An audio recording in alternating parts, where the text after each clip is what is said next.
Today we're going to learn about creating a leaf print using different materials. I experimented with many different materials, one of them being some watercolor that I created with just food coloring. I also had my own liquid watercolor. You need some sort of way to get your watercolor onto your leaves and your paper with either an eyedropper or a paintbrush. You could even use, an extra toothbrush that you don't plan on using.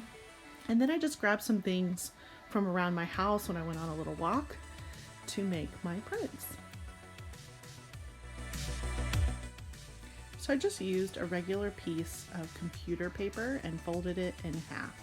After I opened it up, I focused on kind of laying out my leaves or my flowers kind of in an interesting way so that I could clearly see the shapes all the way around it. So it didn't do a whole lot of overlapping. I was making sure that leaves were kind of spread out and there was a space in between.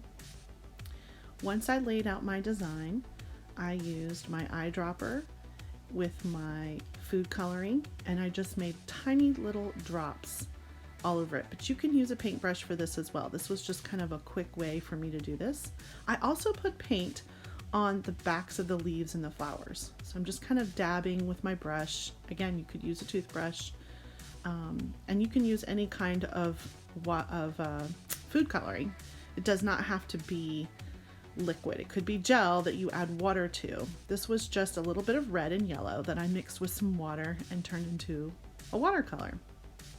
So I'm going to cover the whole area, and then once I'm done, I'm going to fold the paper in half and actually press it in between two pages of my sketchbook, rubbing it carefully to make sure it stays together. And then carefully I kind of open it up to a page that I don't care so much about, and then put two very heavy cans on top.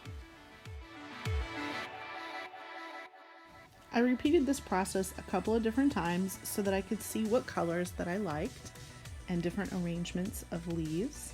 This time I just literally squirted the watercolor out of the liquid watercolor bottle and just started dabbing on the color.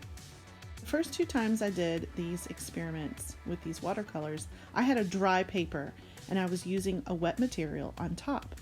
But the next step I'm going to show you is a wet paper to wet watercolor called wet to wet, and it has a totally different result.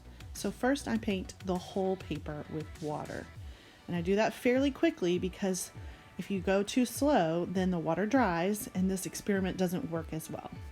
I dropped my watercolor fairly quickly. Again, you can use a paintbrush for this. And then I dropped some drops in other places, kind of letting the colors blend and bleed together. And then I've chose a contrasting color, something that was very different than my other colors so that I could have more interesting shapes and designs. And I didn't mess with it too much because I wanted the leaves to kind of create their own design. So I laid the leaves on there and then just pressed them into the color.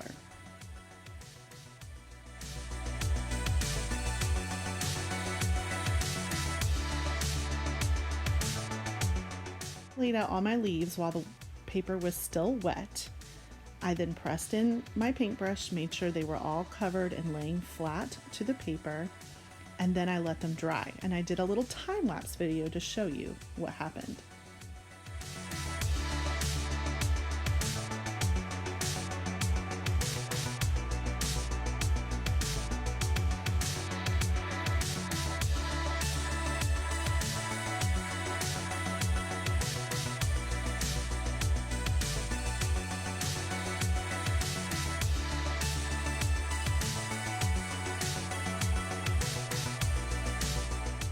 Best part is pulling off the leaves and opening my books and finding what came of all of my experiments. I hope you enjoyed this fun activity. I came up with some really cool papers in the end, and I can't wait to see what you create. Don't forget to snap a picture and send it to me.